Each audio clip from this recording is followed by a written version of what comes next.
Suscríbete a nuestro canal de YouTube, FM del Rock Argentina Difusión Independiente. Amigos de FM del Rock Argentina, estamos como siempre con las entrevistas del rock, conociendo bandas y artistas de Argentina, de Latinoamérica, del mundo. Hoy nos vamos a México. Este invitado ya estuvo anteriormente en una de nuestras entrevistas, una de las primeras entrevistas. Los Yerberos se llama la banda.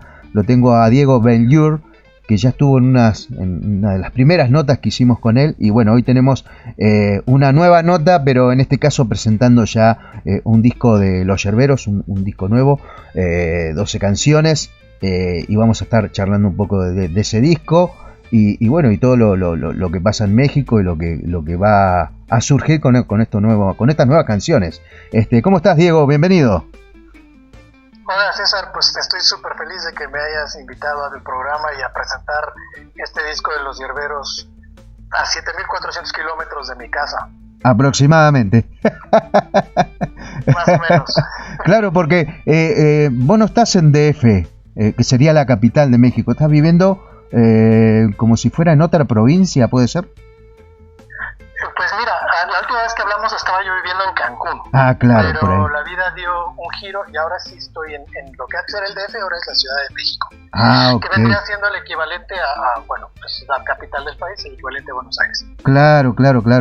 O sea, para ubicar a nuestros oyentes, Diego estaba en el interior, sería, viviendo en una parte casi caribeña, ¿no? Como una playa, un lugar muy playero. Sí, totalmente caribeño, sí.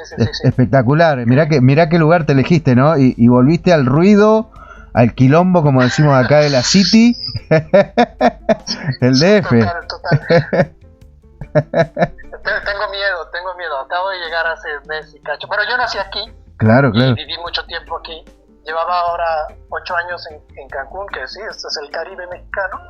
Y ahora llevo un mes de regreso aquí y tengo un poco de susto porque es otra vez volver a la vorágine urbana por excelencia, ¿no? Claro. No quiero ser chismoso, como quien dice, pero ¿volviste por cuestiones de trabajos musicales o por una cuestión de volver nada más? ¿O finalmente estás radicado en Cancún, pero vas y venís al DF o ya te radicás del todo en DF de nuevamente? No, te voy a contar la historia completa. Estoy en el DF radicado, pero estoy como de paso, porque mi destino final es Buenos Aires, porque ahí está mi novia. Entonces, ok. Todavía no sabemos cuándo exactamente, pero ese será mi destino final, tarde o temprano. Espero que más temprano que tarde. O sea que próximamente te vienes a radicar a Argentina. Pues esperemos que sí. O sea, por lo pronto voy de visita. Okay. Dentro de un mes. Pero mi plan, nuestro plan, nuestro proyecto de vida sí es radicar en Buenos Aires. Ella vive allá. Entonces, pues hay que contarte. La misma ciudad está muy difícil vivir. Wow, qué sorpresa de venir de México. Y que no sea al revés, que ella vaya a México a radicarse y que tú vengas aquí a la Argentina. Pues, sí, ella radicó aquí nos conocimos. Ah, ok. Y ahora me toca a mí ir para allá. Ah, buenísimo. Bueno, vas a conocer la City, ¿no? Igual no todo es Buenos Aires, ¿eh? Argentina también hay grandes lugares y hermosos lugares en el interior, más allá de Buenos Aires. Hay otra vida también en el interior que es tremendo, ¿viste? Porque a veces uno piensa que Argentina es Buenos Aires nomás, ¿viste? Y ahí está Rosario, está Salta, está Jujuy, ahí está la Patagonia, ¿no? Es una cosa. Bueno, cuando vengas acá ya te vas a interiorizar un poco de lo que es Buenos Aires, en sus turísticamente, musicalmente y artísticamente también te va también a gustar esa parte.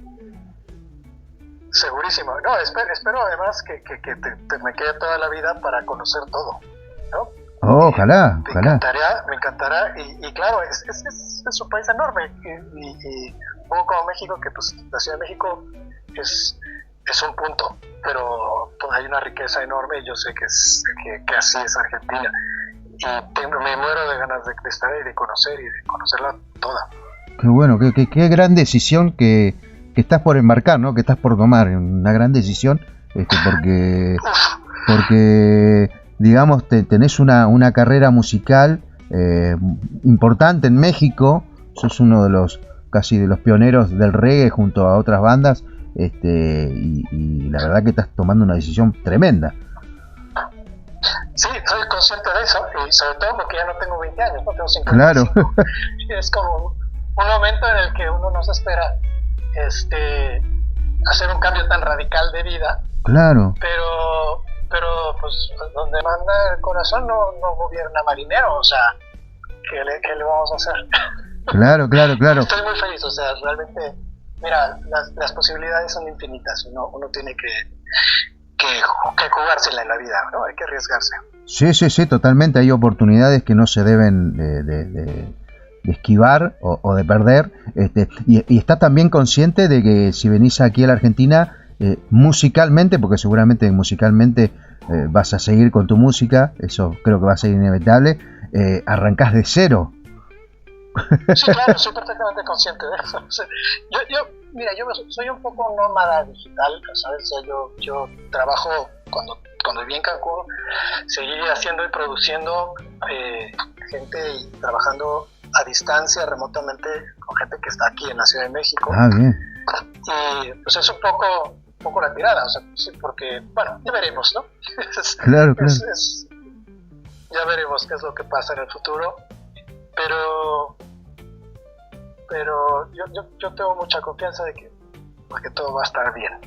Sí, totalmente. Y bueno, y ojalá que puedas, a futuro, cuando estés ya radicado en la Argentina, por ahora vas a venir de visita, vas a ver un poco lo que es nuestro país, que puedas desarrollar algún proyecto también artísticamente, aquí que es músicos sobran. De una calidad impresionante, o sea,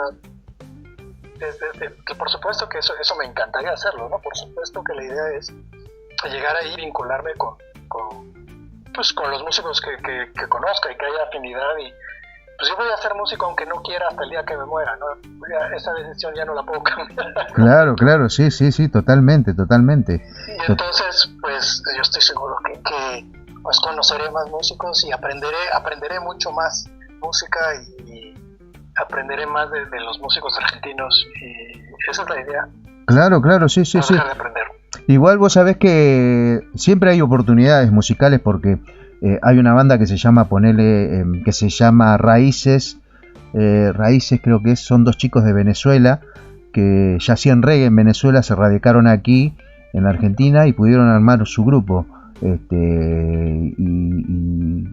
hicieron la banda de reggae, obviamente con ellos dos de Venezuela y otro músico venezolano más y el resto de argentinos, y hicieron una linda banda de reggae y ya llevan 2 discos grabados, ¿viste? Que lo ha producido mi amigo Goy, ahí de Caramelo Santos lo estuvo produciendo, pero bueno, se puede. Vinieron ellos dos de Venezuela, empezaron a conocer gente y armaron mucho venezolano. Hay bandas argentinas venezolanas, varias aquí, ¿viste? Como también de otros países, brasileños, así que mexicano, argentino también puede haber, ¿por qué no? Pues a ver, pues ojalá, pues sí.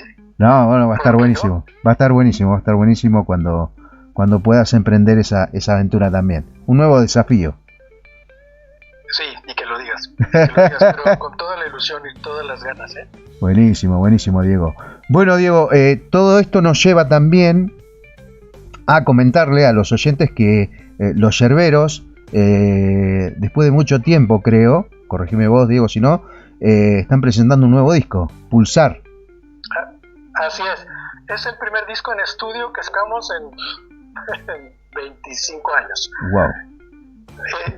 Porque hicimos un disco que fue medio en vivo, medio en estudio, digamos que fueron unas sesiones grabadas en estudio pero tocadas en vivo, es como un híbrido, que además eran puras canciones viejas vueltas a hacer. Lo hicimos en 2016, pero realmente puras canciones nuevas y originales. Es el primero que hacemos en 25 años, el último lo habíamos hecho en el 2000. Claro, es un montón de tiempo. Es un montón. Y realmente Bueno, todo surge de esta reunión que hicimos. Dejamos de tocar nosotros en 2001, después de haber empezado en el 91, estuvimos 10 años activos, y luego nos volvimos a juntar en el 2015, hicimos unos conciertos, hicimos esta grabación, estuvimos como entre 2015 y 2016, nos volvimos a juntar, pero ya como con otra perspectiva, ya con otras intenciones, menos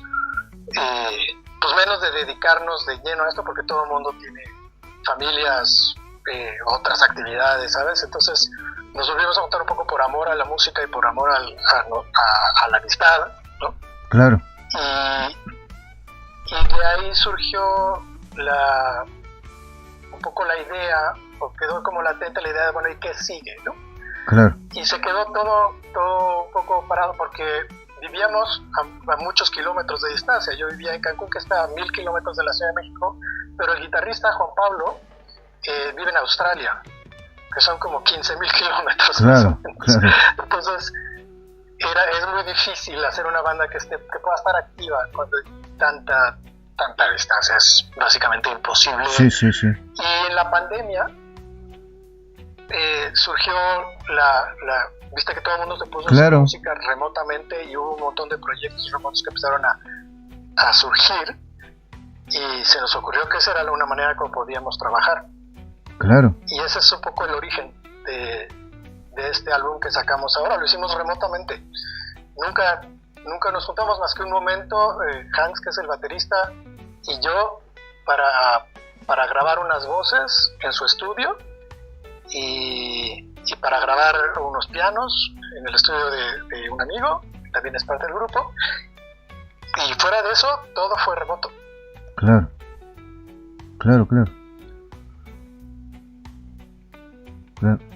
Y dime. No, pensé que se había cortado, porque como una... No, estás ahí, ¿no? ¿Estás en vivo? ¿Estás? Sí, aquí estoy. Ok. No, me decías... Bueno, y entonces de ahí surge un poco la posibilidad de hacer un disco nuevo, y la primera canción, bueno, además todo surge además de que Los Hierberos fue un grupo que tuvo una historia muy vertiginosa. Si bien 10 años suena mucho, no es tanto, y cambiamos mucho de personal, nos pasaron un montón de cosas. Claro. Y cuando nos volvimos a juntar en 2015, como que quisimos volvernos a juntar los fundadores, los que estábamos originalmente, los que éramos el grupo de amigos, ¿sabes? Que estábamos en la escuela de música, casi adolescentes, que era nuestro vínculo. Entonces de pronto dijimos, pues esto era como el fuego creativo original, pues éramos nosotros. Y si vamos a volver a echar a andar esto, pues tenemos que volver a las raíces. Y esa fue la idea en 2015, y a partir de entonces mantuvimos el mismo núcleo hasta ahora. Y la verdad es que nosotros no somos originalmente el reggae, como tenemos muchos antecedentes musicales, como que todos venimos de otros lugares. Claro. Hans, el baterista, era guitarrista de un grupo de metal muy potente, y él era el guitarrista, y luego Juan Pablo, que es el guitarrista, él quería hacer música más tipo, yo lo conocí, él estaba haciendo música como entre Peter Gabriel y The Smiths, claro, y como más New Wave, y yo venía también un poco más del New Wave, pero el reggae fue como el lugar donde como que nos conocimos, nos caímos muy bien, y dijimos, pero ¿y ahora dónde nos encontramos? ¿Cuál es el punto, digamos, que nos vincula? Y justo fuimos a unos conciertos de reggae, había una banda mexicana que se llamaba Splash, y que fue como uno de los fundadores del reggae en México, y me acuerdo que una vez hubo un concierto de Splash con Morgan Heritage, con Unique Vision, con Chalice, en una plaza de toros, y cuando salimos de ahí dijimos, pues es que es el reggae, o sea, tenemos que hacer una banda de reggae, y de ahí salió la idea. Entonces el reggae nos vinculó, pero en realidad siempre veníamos de otros lados, y ahora que hicimos este disco, toda esta historia te la cuento porque viene ahora que hicimos este disco que se llama Pulsar, en realidad es el reggae es un pretexto para hacer un disco de New Wave. Claro, Es lo que terminamos por hacer. Sí, totalmente. Totalmente, Diego, totalmente. Que es un poco volver a nuestros orígenes adolescentes, ¿no? A la música que oíamos de chicos. Pero el reggae es muy generoso, el reggae es una música muy dadivosa que permite mucho la fusión. Entonces, después de haber tocado reggae muchos años, como que extrajimos como la esencia que nos gusta de ciertas formas, de ciertas cadencias, de ciertas maneras de arreglar, y lo fusionamos con esta música que era la que oíamos de niños. Y entonces, además ese disco lo hicimos como sin pretensiones, ¿no? Ya claro. Es lo mismo cuando tienes entre 20 y 30 años y quieres hacer una carrera y tienes un público muy determinado, a cuando tienes 50 y tantos y dices, bueno, esto ya lo hago porque me lo debo a mí, se lo debo a mis compañeros y lo hacemos por el puro gusto, ¿no? Ojalá le guste a alguien, pero vamos a hacer la música que se nos quedó pendiente de hacer. Claro, Diego, claro. Y entonces, esto es lo que surgió. Este disco, este es como el corazón de este disco, eso es lo que pasó. Y de repente empezó Juan Pablo, que nos mandó una canción en plena pandemia, creo que fue en 2021, y al final de ese mismo año ya teníamos 12 canciones. Claro. Entonces nos tardamos en producirlos, pero en componerlo fue muy rápido. Sí. Bueno, y 12 canciones que no es poco. Hay un punto que quiero hacer de referencia cuando dijiste sobre el reggae. Podemos dar ejemplo, por ejemplo, de Clash haciendo reggae, una banda punk. Exacto. The Police, que rompe el tablero, haciendo ese experimento de reggae fusionado con New Wave, de piano, de guitarras eléctricas, y así hay muchas bandas también, pero creo que el que más rompe los moldes es The Police, allá por los 70-80, pero The Clash ya había experimentado con el reggae, un reggae cuadradísimo, hecho por el punk, que inclusive ustedes nunca fueron una banda de rastas, de reggae purista, sino que fueron como una mezcla del reggae con un poco de pop, con esto de la New Wave, con estos estilos, más que el reggae purista. Sí, justo ahora que mencionas a Police, pues Police era el grupo de nuestros amores. Cuando teníamos 13 o 14 años, todos, si había algo que nos juntaba es que todos oíamos a Police. Y luego cuando empezamos a hacer el grupo, queríamos tocar reggae, pero Juan Pablo, el guitarrista, él no le gustaba el reggae. Nosotros lo invitamos porque nos gustaban mucho las canciones que él componía, pero a él no le gustaba el reggae. Entonces él se encargó como de investigar ritmos africanos y ritmos caribeños. Entonces él empezó a componer soca, y empezó a componer sucus, y empezó a componer calipso, y empezó a componer compa, que es un ritmo haitiano. Entonces eso como que nos expandió, y entonces desde entonces nos asumimos más como un grupo de lo que entonces le llamaban el World Beat, más que un grupo especialmente de reggae. Claro. Después sí nos fuimos como decantando más hacia el reggae, pero la verdad es que nunca aprendimos cómo hacerlo bien. Pues, para serte honesto, nunca aprendimos cómo hacer reggae. Si realmente el reggae tradicional, el reggae, pues nosotros siempre le metimos de nuestra cosecha. Claro. Y es lo que hemos hecho siempre. Entonces eso al principio, la verdad, hubo un tiempo a mediados de los 90s que a mí eso me frustraba mucho, porque decía, es que no sabemos tocar reggae, no nos sale bien. Íbamos a los conciertos donde nos tocaba alternar con otras bandas. Yo decía, es que miren, ellos sí saben, ellos son muy buenos. Pero al final creo que lo que nos dio eso fue pues una personalidad, un sonido propio. Claro. Que ahora ya no me da tristeza no haber aprendido. Ahora digo, bueno, pues ahora ya me acepto como soy y está bien y lo disfruto. Claro, porque ustedes tenían un estilo, salvando la distancia, de Police, en el tipo Walking on the Moon. No sé si te acordás de ese reggae, tan, tan, tan. Claro.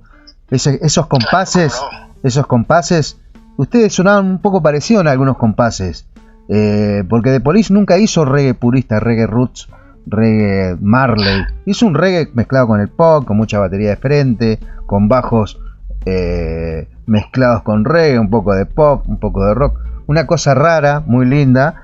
Y creo que ustedes también iban en la misma dirección, ¿viste? Intentar hacer reggae, pero con muchas influencias indie, rock.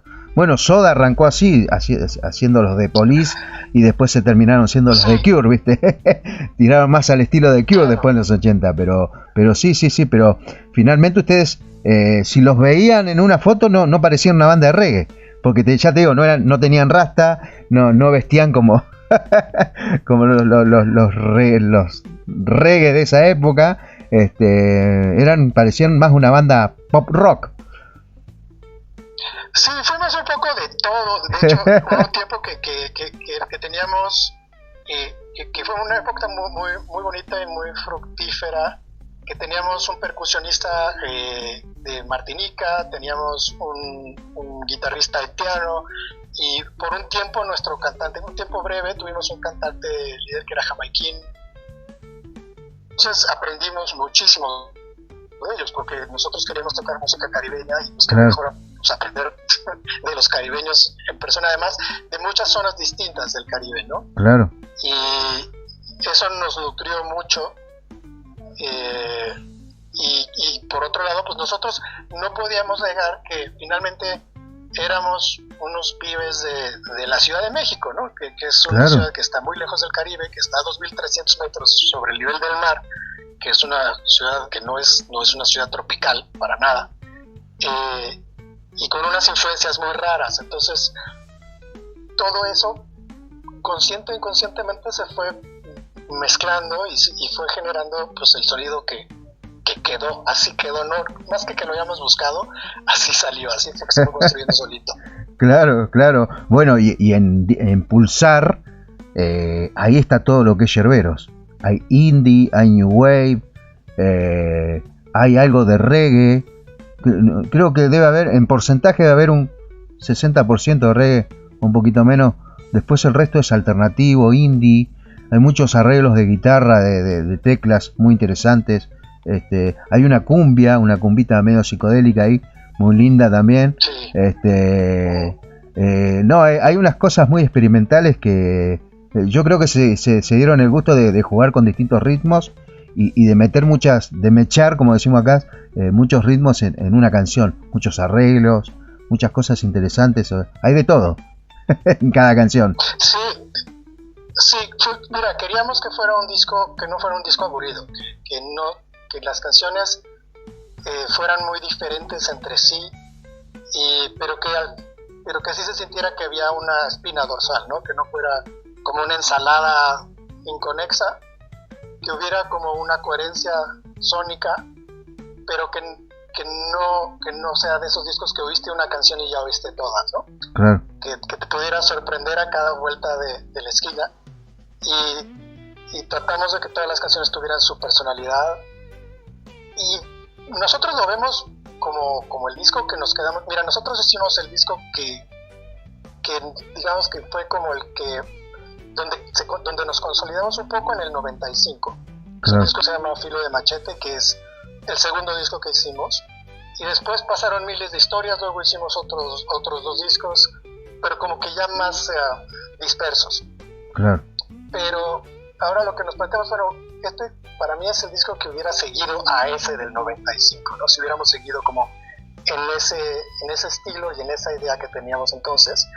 Y un poco es el disco que nos quedamos con las ganas de hacer. O sea, es como el disco que siempre quisimos hacer, pero que por lo que fuera no se logró.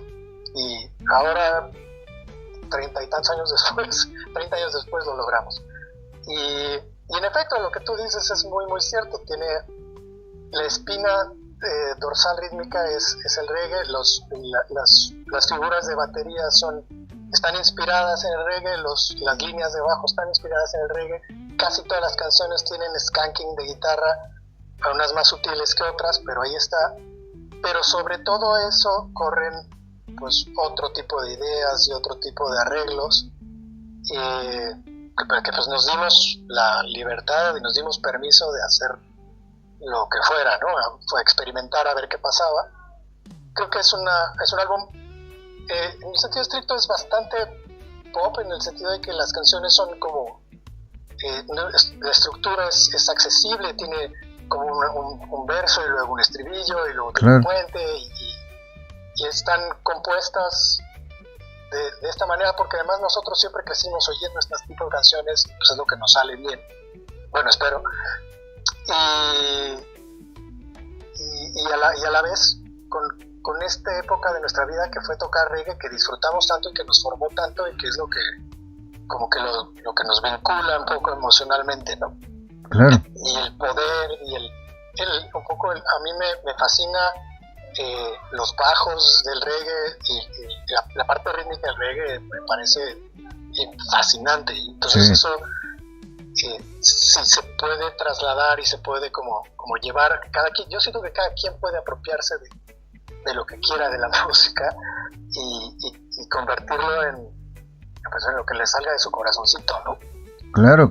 Sobre todo lo interesante que tiene el reggae, obviamente escuchando muchas bandas, que sobre todo las que experimentan, ¿no?, con distintos sonidos. Por ejemplo, aquí en la Argentina se mezcla a veces el reggae con el cuarteto, que es una música popular de la provincia de Córdoba, que se mezcla con el ska, con el cuarteto y el reggae, con el rock y el reggae, como por ejemplo La Vela Puerca bueno, Los Pericos tienen un disco que es muy rockero y muy reguero también, el de Sin Cadenas, no me acuerdo ahora el nombre, pero bueno, ese disco que tiene Casi Nunca Lo Ves, que es un ska punk reggae, ese tema, o sea, ellos al ser una banda prácticamente de reggae, juegan en distintos discos, por ejemplo en ese, que es el más rockero.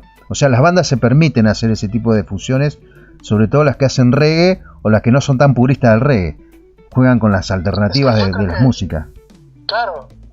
A mí por ejemplo está en esta cultura profética en Puerto Rico. Claro.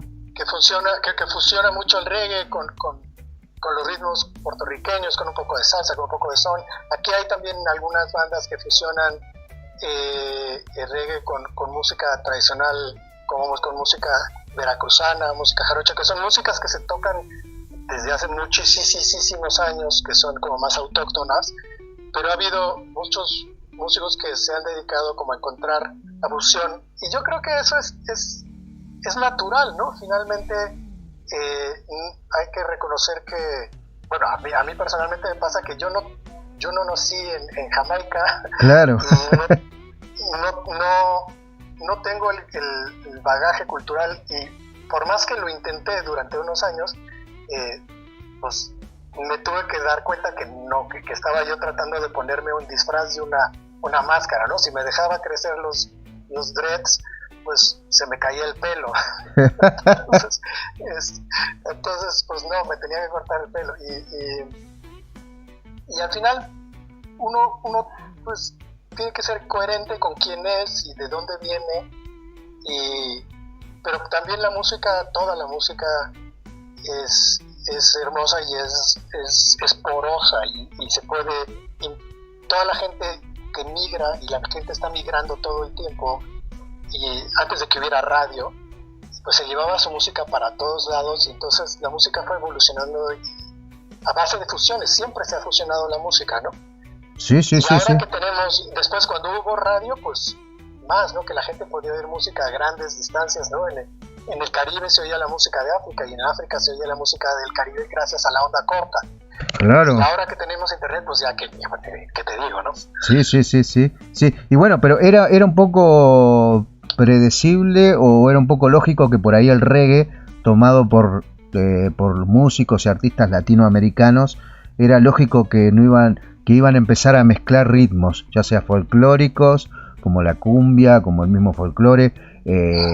Iba a ser medio lógico que se mezclara todo, que se fusionara, o sea, medio mestizo el reggae también, y no tan reggae jamaicano, así que era un poco lógico que cada uno adopte o adapte. Inclusive me estoy acordando el Gran Silencio también, que hace algunos ska y algunos reggae y mezclan una cumbia, mezclan ritmos muy de ahí, de creo que son de Monterrey ellos. Sí. Y bueno, tiene cosas norteñas. Claro. Y también me estaba acordando de Mano Negra, de Mano Chao. Mano Chao también. Sí. También tienen mucho de ska y mucho de reggae. Mano Negra fue uno de los, a principios de los 90s, fue una de las bandas que nos voló la cabeza a toda mi generación. Yo creo que cuando los vimos en vivo por primera vez, sí fue así, ¿de veras se puede hacer todo eso? ¡Wow! Claro, sí. Bueno, no olvidemos que muchos artistas jamaiquinos se fue a Inglaterra a vivir, una gran parte de Europa, y ahí comenzaron el movimiento, Madness, The Special, The Beat, Selecter, The Beat, con Ranking Roger, Exactamente. que cuando explota eso en los 70 y 80, viene toda esa moda acá y ahí nacen Los Intocables, Los Fabulosos Cadillacs. Maldita Vecindad es una banda que fusiona todo, es una de las, para mí, una banda pionera en fusionar distintos ritmos, sobre todo folclóricos de México. Totalmente, La Maldita es una de las bandas totalmente pioneras y precursoras del ska y de la fusión con ritmos y la cumbia y cosas así, y además es una banda muy urbana, es una banda muy chilanga, que así nos dicen a los que somos nativos de la Ciudad de México. Claro. La Maldita tiene ese sabor muy de barrio chilango. Sí. Y es muy auténtica. Entonces, sí, es una banda muy importante. Son un poco más grandes que nosotros, son como de la generación anterior. Y sí abrevamos de ahí también, claro. Claro, y otra banda importante inglesa, ni más ni menos, Steel Pulse, ¿no? Claro, Steel Pulse, sí. Que Your House. Sí, mirá el disco que me hiciste acordar de. Sí, qué buena banda Steel Pulse. Sí. Bandaza. Sí, la tengo ahí la tengo en mi Spotify a Steel Pulse. No, pero tremendo. Por eso te digo que no es extraño que Latinoamérica fusione ritmos con el reggae. Y eso es lo interesante, porque hay de todo y para todos. Sí, inevitablemente. Y cada uno tiene su manera, ¿no? Nosotros tuvimos la oportunidad alguna vez de ir a tocar a Bogotá y alternar con 3 o 4 bandas colombianas que también nos volaron la cabeza, porque todas muy potentes, pero con su sabor, ¿no? Todas tenían su sabor local importante, ¿no? Todos habían... Y eso creo que es importante, o es una opinión muy personal, pero no solamente hacer música, sino proponer algo, ¿no? Claro. Lo que sea, pero como no solamente copiar un estilo, sino decir, bueno, ya aprendí a tocar este estilo y ahora ¿qué más le puedo yo devolver al mundo como una propuesta, no tanto como para tener una identidad, sino como para enriquecer la escena, ¿no? O sea, es como que la música es un gran océano y está todo vivo, y entonces tú puedes contribuir a esa vida, y tú puedes bucear y nadar en las profundidades que tú quieras y aprender y ver lo que es un ecosistema gigante, ¿no? Claro. Y creo que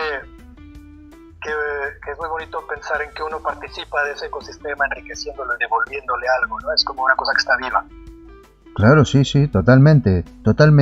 Te hago esta pregunta, Diego, sobre tu historia, sobre la banda, sobre lo que han iniciado y lo que dejan en muchos jóvenes.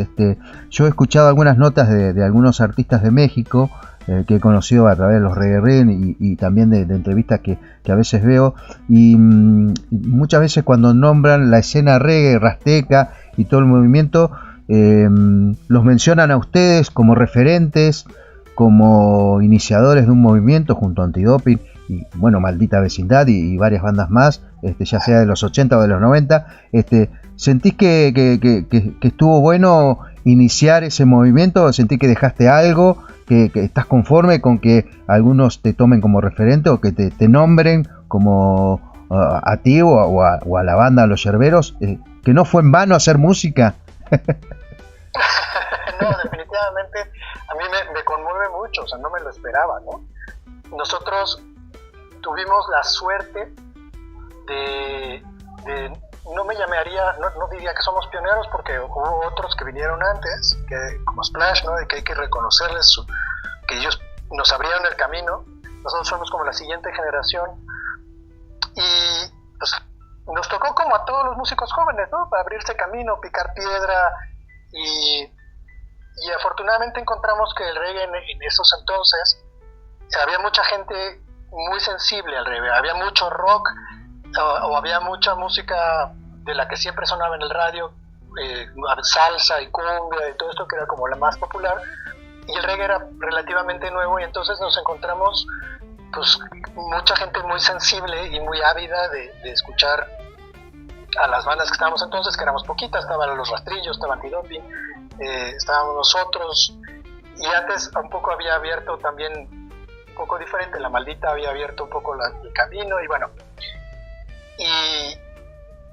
pero yo nunca me imaginé que alguien 20, 30 años después iba a hablar de Los Yerberos como un referente de nada, ¿no? O sea, de hecho, cuando nosotros dejamos de tocar por ahí del año 2000, 2001, era una época en que en México nadie quería escuchar reggae. Las discográficas, las disqueras te decían no, o sea, no vamos a firmar a bandas de reggae. Nosotros estuvimos firmados con BMG Ariola un tiempo, tuvo un auge y convocó a mucha gente. Se volvió como una música incómoda porque adquirió este matiz de ser una música muy contestataria y muy rebelde. Claro. En un tiempo que eran épocas muy convulsas en México. Los 90 fueron unos años muy, muy convulsos, donde veníamos de una transición de lo que creo que fue Vargas Llosa el que le llamó la dicta blanda, o sea, no la dictadura, sino la dicta blanda. O sea, que era una especie de dictadura civil con un barniz de democracia que no era tal, a una democracia real. Y entonces eran tiempos convulsos con muchos asesinatos políticos, con un movimiento guerrillero en el sur del país, y el reggae en ese momento empieza a aprender. Nosotros nos toca vivir ese momento y funciona como un vehículo de vinculación entre los jóvenes. Y el discurso siempre fue bastante rebelde, ¿no? Antes de que hubiera toda esta nueva onda del reggae del lovers reggae más amoroso, era una música como mucho más de protesta, de conciencia, muy ingenua a veces, ¿no? Pues éramos unos chavitos jovencitos, claro, pero incómodos. O sea, nosotros, nuestro primer sencillo, que hablaba de la policía y de la represión policíaca, pues obviamente nos lo censuraron y no nos lo dejaron tocar en las estaciones de radio, ¿no? Y eso nos hicieron un favor, porque entonces eso hizo que la canción se convirtiera en una canción de culto y que la gente todavía la recuerda gracias a que nos la censuraron, ¿no? Claro, entonces, sí. Así como empieza el reggae con este carácter, también a las grandes discográficas y a los medios y a las radios les resulta incómodo. Entonces como que lo empiezan a hacer a un lado y se empieza a morir, y empieza a ver como empieza a surgir un gran movimiento de ska y de música electrónica paralelamente. Entonces el reggae, como que a principios de los 2000s nadie nos hacía el menor caso, ¿eh? O sea, cuando nosotros dejamos de tocar, dijimos, bueno, pues si ya nadie nos quiere, pues vámonos cada quien a su casa, ¿no?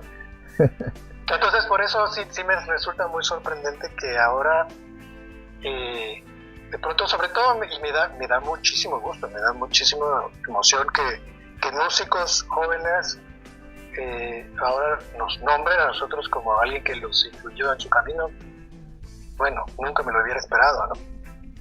Bueno, esto también puede ser por este tema de internet, de las plataformas, que se van redescubriendo discos. por lo que noto también, era una época muy conservadora esa, ¿no? De las disqueras, de los medios de comunicación. Obviamente que los gobiernos de ese momento también ayudaban ese tipo de censura, qué sé yo, blanda, por decirlo así, o censura al fin. En esa época también sale Molotov y Café Tacuba, también época muy contestataria. Exacto. También de México, que Molotov revoluciona con canciones muy picantes, que hablan de todo. La más conocida es obviamente la del Power, y varias canciones más también que tiene. Pero sí, época heavy en México, para ser músico también y para hacer reggae, en eso coincido. Pero también, bueno, los medios de comunicación, obviamente que muy conservadores y también con esa idea de no apostar a un género que venía no sé si venía en gran crecimiento, pero venía ahí haciéndose notar.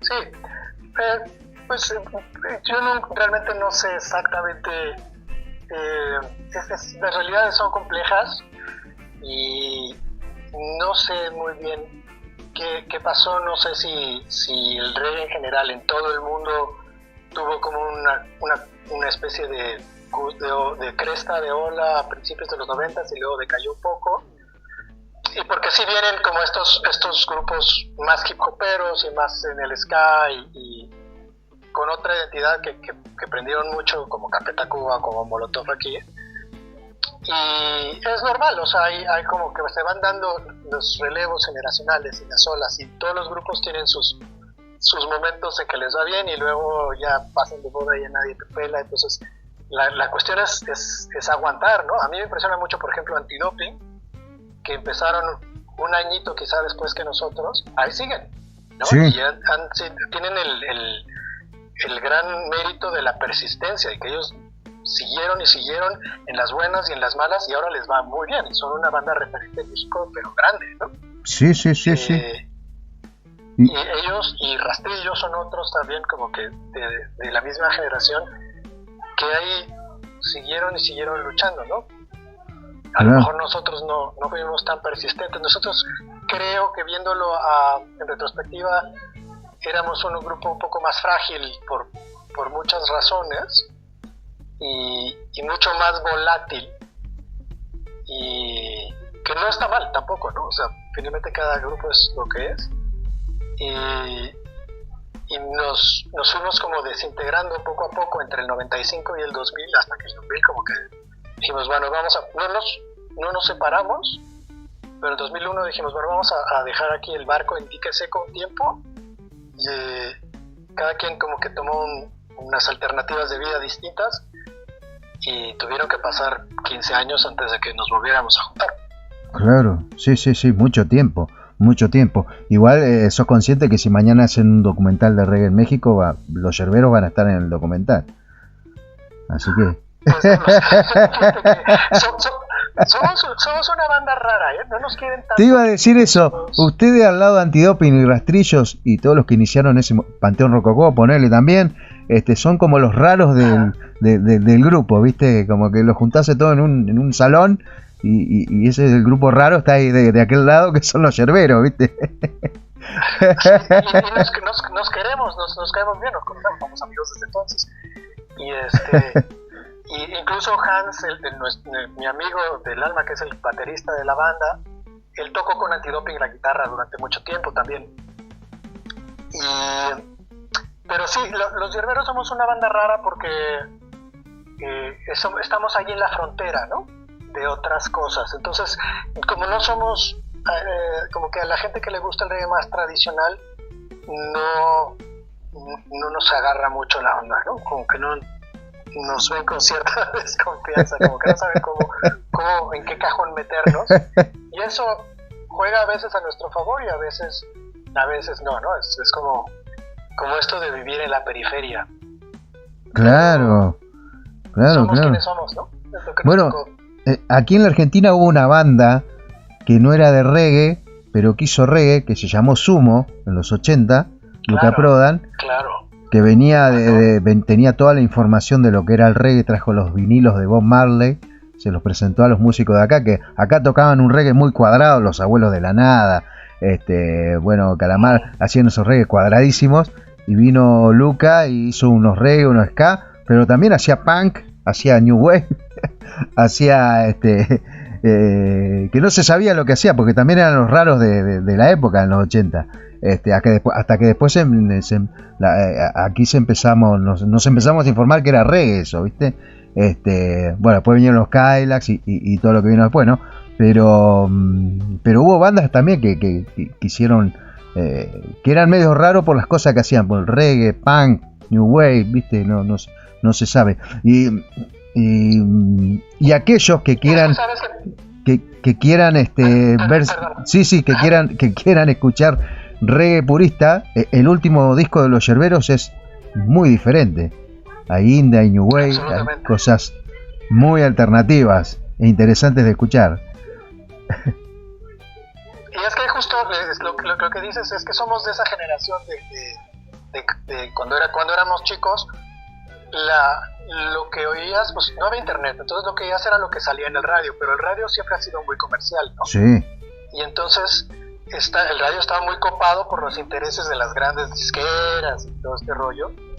Pues tampoco es que hubiera una gran radio, por lo menos en México había poca radio independiente, o muy poca, había muy pocas estaciones de radio. Había una estación de radio de rock, buena estación, que realmente podías oír cosas interesantes de otros lados a principios de los 80, ¿no?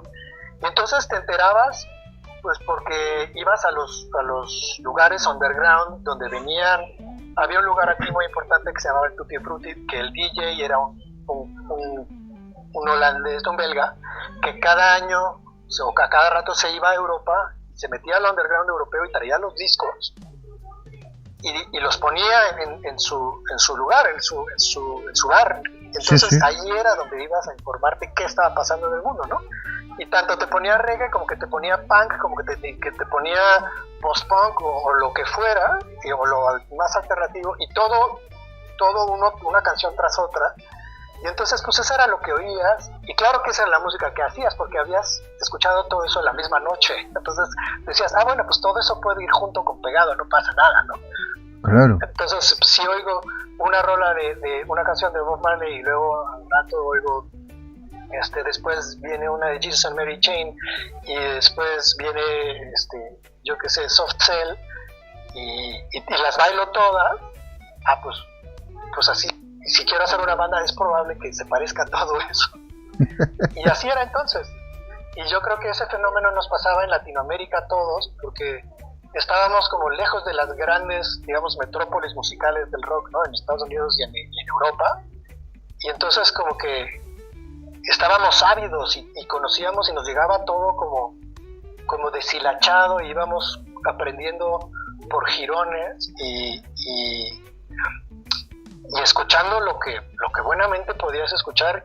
Y un día te enamorabas de Simple Minds y al día siguiente estabas enamorado de Selecter.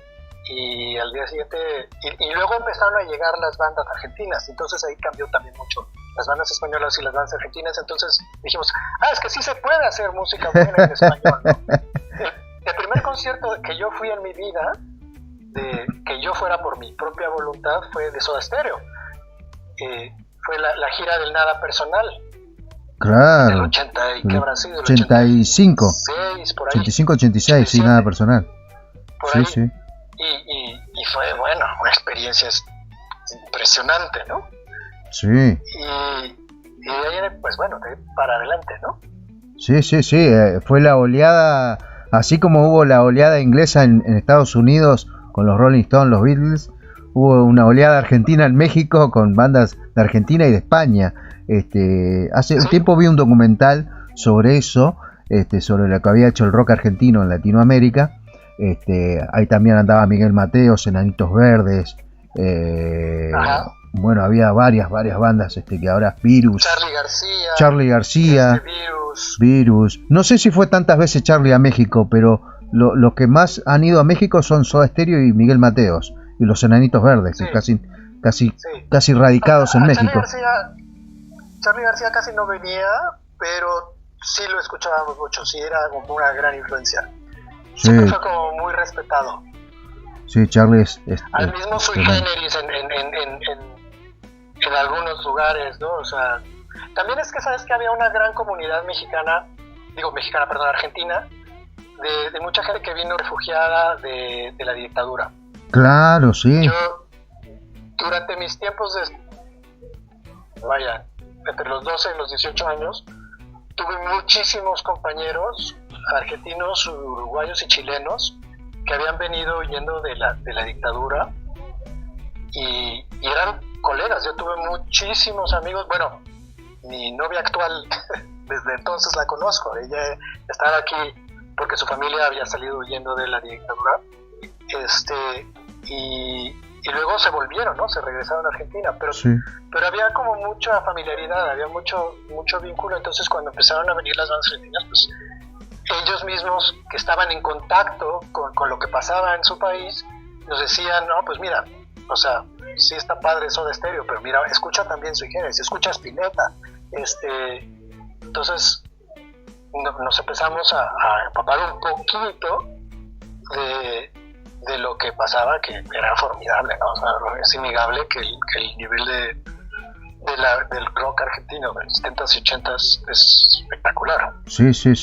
E inclusive uno de los artistas que no llegó a Latinoamérica, y creo que ahora lo están descubriendo, es el Indio Solari, que hace un tiempo se fue de gira, que tiene una poesía, una música. Hay muchos que están descubriendo su música hoy, muchos jóvenes, y están viendo lo que era el Indio Solari componiendo, creando música, una cosa... que eso fue un fenómeno que no llegó. Claro, no llegó. Voy a hablar mucho de Los Redonditos y del Indio Solari, pero nunca los escuché, pero de pronto había gente que me decía, no, es que tienes que escuchar. Pero realmente hasta ahora que murió el Indio, fue que justamente mi novia estaba muy triste. Sí. Estaba verdaderamente conmovida, porque además fue todo yo no sabía el fenómeno, ¿no? Entonces me dijo, no, tienes que saber, te tienes que educar un poquito en que... Entonces, pues, no solamente me puso su música y me compartió su música, sino además también empecé a informarme de la historia, del fenómeno que es. Me parece sensacional, o sea, alguien que nunca se plegó a los intereses discográficos, que siempre fue coherente con lo que él pensaba, y con su banda, y con su público, y su música, y es muy especial, y su poesía es espectacular, o sea, sus letras. Yo soy un recién converso, o sea, me confieso recién converso, pero bueno, más vale tarde que nunca. Sí, no, una vez que entras, a veces hay algunas personas que le cuesta entender la poesía del indio, o lo que dice el indio, o lo que quiere cantar el indio, ¿no? Hasta que lo escuchás varias veces y empezás a comprender lo que quiso decir, o cómo. No es nada fácil. No, porque tiene mucha metáfora, tiene mucho aforismo, poesía. Es muy distinta la composición del indio a la composición de Charlie o de Gustavo o de Spinetta, por ejemplo. Son poetas distintos. Creo que el poeta más oscuro es para mí el Indio Solari. Seguro, sus letras son muy ambiguas, son difíciles, hay como muchas maneras, siento, de interpretar lo que dice, pero eso lo vuelve fascinante también, ¿no? Sí, totalmente. E inclusive, no sé si has tenido la oportunidad de escuchar sus discos solistas, pero en sus últimos discos solistas también hay unas cosas increíbles, musicalmente. Más allá de Los Redonditos, en su etapa solista también tiene cosas muy interesantes, que para aquel que es o melómano o le gusta mucho la poesía o esa manera de escribir, es algo muy fascinante de escuchar lo que dice, lo que cuenta, ¿no? Sí, sabes que me parece que además es un poeta con muchísima garra, o sea, hay muchísima entraña, no sé cómo decirlo, tiene un nivel poético es muy capaz de generar imágenes muy potentes, pero siempre hay algo que como de un enojo que no se va, de una rabia esa es la imagen, la impresión que yo tengo, ¿no? Desde afuera y como neófito, como un recién venido al mundo. Pero que me toca mucho, como que su experiencia es muy honesta y muy auténtica, ¿no? Sí, pero a la vez es compleja, sí. Muy, muy difícil de pronto de entender. A mí me parece fascinante. O sea, yo estoy empezando y confieso que hay muchas letras que seguramente no entiendo bien. Claro. Y a lo mejor nunca voy a entender bien, pero no importa. O sea, lo que produce, lo poco que entiendo, o lo que me propone, porque son como pequeños desafíos de interpretación, como que propone cosas y ya cada quien interpreta y lo trae a su propia realidad. Es fascinante. Y me gusta muchísimo también las letras de Cerati, ¿no? También. Sí, bueno. Y creo que en general hay muy, bueno, del mismo Spinetta, pero el Indio sí tiene una personalidad poética brutal. Sí. Bueno, una de las frases más tatuadas es: el que abandona no tiene premio, ¿viste? Del Indio. Exacto, sí. Bueno, Sí. Yo te puedo recomendar que escuches de Los Redonditos Motorcico, que es una canción de los 80 del Indio, que es tremenda esa canción. No sé si alguna vez la escuchaste, Motorcico. No, esa no la he escuchado. Pero es tremenda. Pues, ajá. Como que te estoy perdiendo, César. No, ahí está. ¿Me escuchás ahí? Ahí voy. Sí, ahí. Perfecto. Ya. No, te decía que Motorcico es un buen inicio, como para escucharlo un poco al Indio. Bueno, después tenés Todo un palo. Bueno, hay varias canciones. Pero bueno, Motorcico es una de las canciones, y de solista también tiene unas canciones mortales. Por ahí te puedo linkear algunas de las canciones del Indio. Pero bueno, son distintos poetas. Charlie, el Indio, Fito, lo habíamos dejado fuera. Fito también tiene otra manera de componer. No es por ahí el que más me llega a mí, Fito. Me gusta más los rebeldes, como Charlie, como el Indio. Y bueno, Spinetta para mí es capo, el dios. Bueno, y Gustavo también. Sí, la verdad es que yo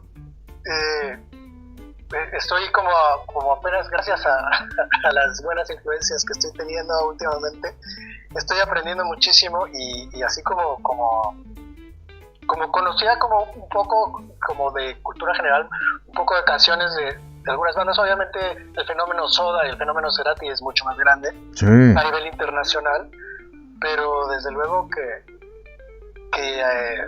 estoy descubriendo desde los discos solistas de Gustavo Cerati hasta Los Redondos o Las Pelotas, que también es otra banda tremenda, sí. Para mí.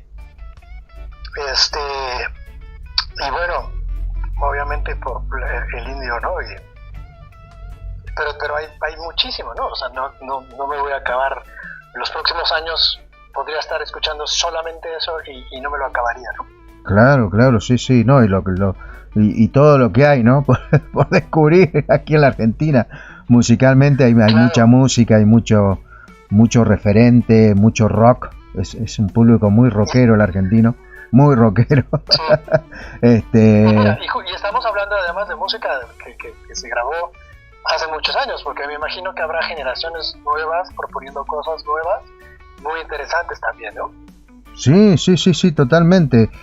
Una de las cosas que yo te había comentado la otra vez era sobre el tema La Sal, que había rankeado en el top 10 de FM del Rock, que es una canción de Los Yerberos, y una de las cosas que se me había venido a la mente era que los buenos clásicos, nunca pasan de moda, y que por eso la gente la elige y la pone ahí en el top 10 cada tanto, a La Sal de Los Yerberos, que es un tema que tiene sus años.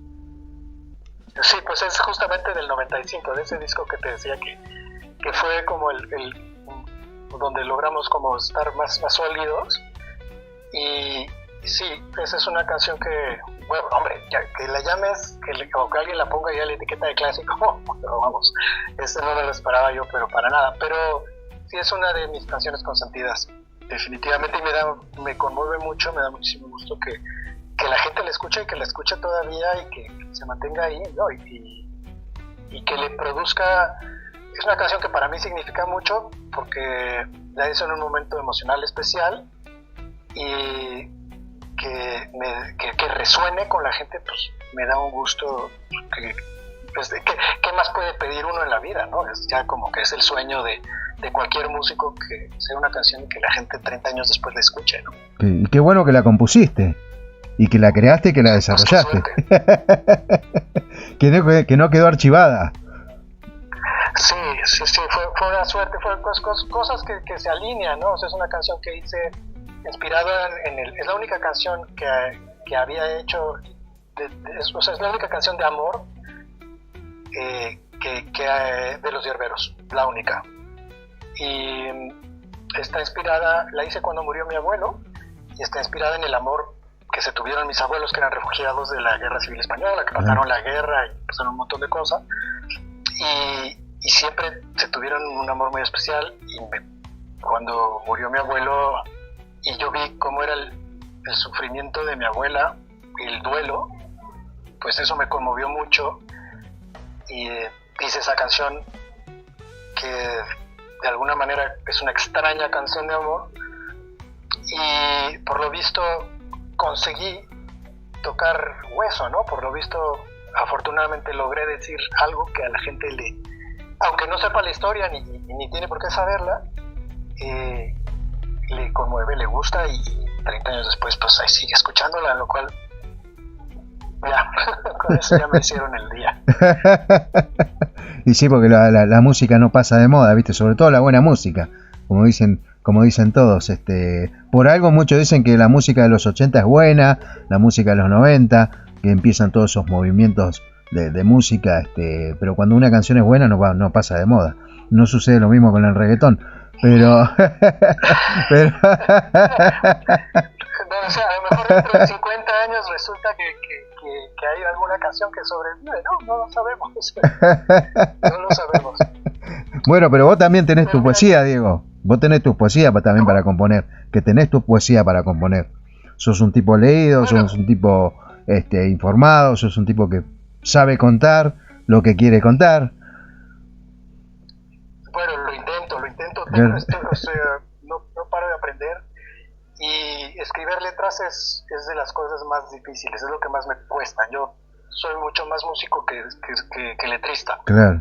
Entonces siempre empiezo por la música, y las letras siempre me han costado. Y en los últimos 5 años, he decidido como trabajar más en ese camino para ser un músico más completo. Entonces me he esforzado más, pero todavía me falta mucho. Cuando digo letras verdaderamente buenas, digo, ay, bueno, la siguiente me saldrá mejor. Y bueno, ¿cómo han recibido los amigos de México o este disco nuevo que han presentado, que han hecho, que obviamente está en las plataformas, Disco Pulsar? ¿Cómo lo han recibido? ¿Qué les parece a ustedes que les dio el disco que le está dando? Nos ha ido muy bien. La verdad no teníamos muchas expectativas por varias razones. Primero, somos un grupo que lleva muchos años inactivo, y no solo eso, sino que además por las condiciones geográficas de la banda no podemos tocar en vivo. Claro. O sea, para nosotros hacer una presentación en vivo implica que cada quien deje su trabajo y su familia durante 6 meses antes de la primera tocada para ir a ensayar y preparar un show, y luego 6 meses después. O sea, es como que para una banda que está en activo es más fácil, pero para una banda de señores que ya están en los 50s y que se dedican a otras cosas y que viven en extremos opuestos del mundo, es muy, muy complicado. Entonces dijimos, bueno, vamos a hacer este disco por el gusto de hacerlo, y porque porque nos gusta hacer música, y por lo que sea, pero es muy difícil despertar hoy en día un interés si no te presentas en vivo, porque además hay una sobreoferta de música. Todo el mundo está sacando discos todo el tiempo, entonces es muy muy difícil lograr que la gente te escuche. Entonces teníamos esa perspectiva y la verdad es que nos ha ido muy bien, muy bien. A la gente nos ha hecho muy buenos comentarios. De repente, primero sacamos cuatro sencillos antes de sacar el álbum completo.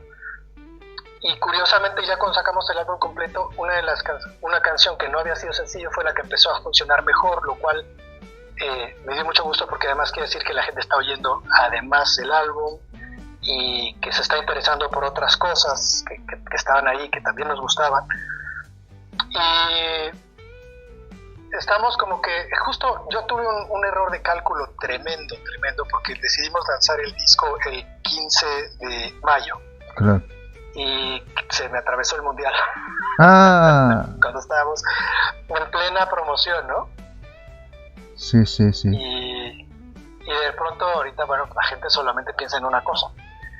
Pero con todo y todo estamos muy contentos y nos ha ido muy bien, lo estamos disfrutando mucho y pues ya veremos qué pasa, ¿no? Según a ver qué nos depara el destino como hierberos o como músicos, independientemente de que sigamos con el nombre o no, que fue también otra de las cosas que nos preguntamos mucho, ¿no? O sea, ¿este disco es un disco de los hierberos o está muy diferente? O también los hierberos somos una cosa rara porque somos un grupo de 5 personas, pero por la naturaleza de la dinámica de trabajo que fue a distancia, en realidad lo hicimos entre 3, aunque siempre estuvo abierto la posibilidad de que todo el mundo participara.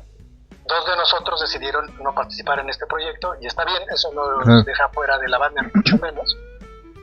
Pero digamos que este es un grupo hecho por el trío. Y entonces hubo como, nos preguntamos, bueno, ¿sí somos o no somos? Ok, entonces al final dijimos, no, bueno, sí somos. Pero quién sabe si el siguiente disco que hagamos lo vayamos a hacer bajo los hierberos o qué, pero lo que sí vamos a hacer es seguir haciendo música, eso, aunque queramos parar, no podemos. Claro. O sea, posibilidad de presentar el disco en vivo no hay, ¿no, Diego? Nosotros somos los que más quisiéramos hacerlo, pero es muy difícil, claro. Porque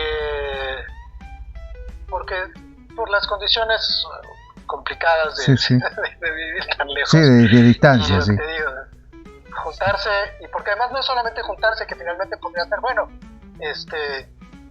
ahí están los aviones y juntamos dinero y nos juntamos y vamos a tocar, pero el problema es que hay que ensayar, ¿no? O sea, si vas a presentarte y vas a presentar un disco, tienes que presentar un show de la calidad que se merece las personas que te van a ir a ver. Y pues para eso tienes que prepararlo bien, y eso toma mucho tiempo de ensayo y de muchas cosas, ¿no?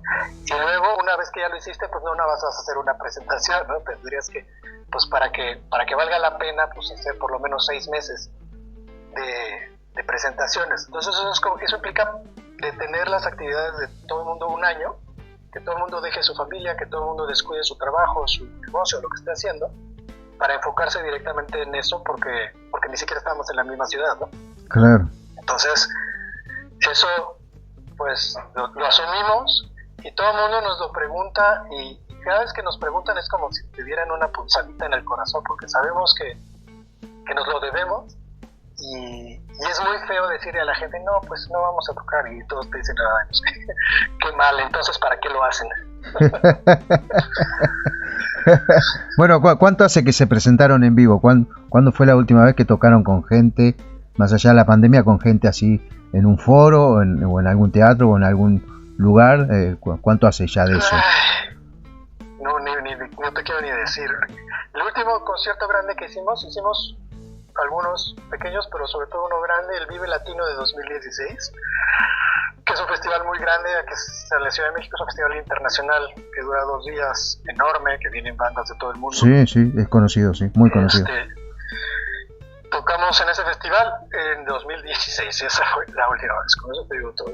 Bien, o sea, Vive Latino, o sea, un gran logro, llegar a Vive Latino, que es un festival muy, muy conocido aquí en Latinoamérica, muy, muy prestigioso. Van bandas es muy internacional también el Vive Latino, es un gran festival, así que bueno, linda presentación. Sí, la verdad fue increíble, y cuando nos lo propusieron esto es un sueño, o sea, porque además nosotros dejamos de tocar, me parece que el año que empezó la primera edición del Vive Latino, entonces nunca coincidimos ni siquiera. Entonces, juntarnos y que nos invitaran fue, wow, un gusto y un orgullo enorme, ¿no? Buenísimo. Y fue un gran estímulo, eso hizo que Juan Pablo viniera de Australia, y que todos paráramos lo que estábamos haciendo en aquel entonces, pero en aquel entonces todos menos él vivíamos en la misma ciudad, o más o menos, estábamos cerca. Entonces todos los fines de semana nos juntábamos en una ciudad que está aquí cerquita, que se llama Cuernavaca, que está a media hora de la Ciudad de México, en casa del bajista, y entonces durante 6 meses ensayábamos sábado y domingo en su casa, y eso nos llevó, gracias a esos ensayos pudimos hacer las presentaciones del Vive Latino y las que siguieron, ¿no? Buenísimo. Pero después de eso, pues se ha vuelto más difícil, pero eso fue una época preciosa, fue una época increíble, y además habíamos dejado de tocar 15 años antes, y fue todo el reto de volver a poner las canciones, pero ya no eres la misma persona 15 años después, ¿no? Y entonces ¿cómo le hacemos ahora desde nuestra nueva perspectiva? Todos cambiamos, todos hacemos música diferente, pensamos diferente, y es cómo respetamos las canciones y nos respetamos a nosotros mismos en lo que éramos, pero también cómo las traemos al presente y cómo las vivimos ahora. Y entonces por eso decidimos hacer estas sesiones en video, que luego hicimos en un vinilo, pero para el que le interese, a mí me gustan mucho, se llaman Sesiones para los Leones, que están en YouTube, lo pueden ver. Hay 13 canciones de esa época, que son canciones viejas de los Hierberos, menos una que es nueva, revisitadas y grabadas en vivo en estudio. Pues en vivo quiere decir que estábamos todos tocando a la vez juntos, que no era como primero el baterista y luego todos separados y luego todos se mezclan, no, eran todos juntos y todos a la vez. Y ahí está, para el que le interese, hay algunas cosas que a mí me gustan mucho, que quedaron muy lindas y que son como el cierre, ¿sabes? Yo siento que es como que los Hierberos empezaron en 1991 y en ese momento, en 2016, como que cerramos un ciclo y le pusimos un moño y dijimos, bueno, aquí quedó, aquí ya hay un testimonio en video, hay testimonio visual y hay testimonio sonoro de lo que éramos y de lo que somos ahora. Y luego ya este disco nuevo, pues ya es como una etapa nueva, completamente diferente. Totalmente. Bueno, ¿el disco nuevo lo encuentran en todas las plataformas digitales?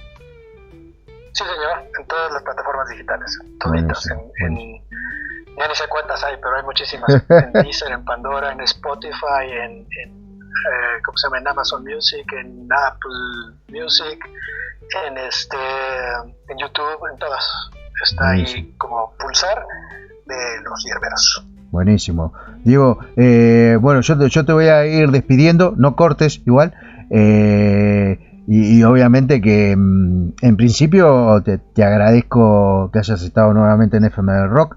Hemos charlado muy lindo, hemos charlado de todo, musicalmente, de los Hierberos, de gente del rock de Argentina, gente del rock de México. Hemos mencionado un montón de bandas que algunos que no conocen van a ir a descubrir seguramente. Así que yo te agradezco que hayas estado aquí presentando obviamente el disco, tener esta charla de música, de rock, que no solamente de un disco, sino que charlamos como siempre con todos los invitados de todo. Y eso es lo interesante de estas charlas. Yo te lo agradezco muchísimo porque fue, hombre, que me hayas dado la oportunidad aquí de platicar, de conversar con tu audiencia y de conversar contigo y que alguien nos escuche tan lejos, pues es un honor enorme. Buenísimo, Diego. Yo te mando un gran abrazo, un gran saludo y obviamente lo mejor para los Hierberos y lo mejor para tu estadía aquí en la Argentina cuando vengas a visitarnos. Y bueno, y que la pases bien y obviamente también que que puedas disfrutar de todo lo que viene para Yerberos o para lo que venga musicalmente, para lo que venga en tu vida, obviamente. Pues muchas gracias, te lo agradezco muchísimo y te mando un abrazo yo también muy fuerte. Y por allá nos estamos viendo pronto. Buenísimo, buenísimo. Amigos de FM del Rock Argentina, ha pasado Diego Benlliure, Los Yerberos, presentando el nuevo disco Pulsar, ya saben, en todas las plataformas digitales.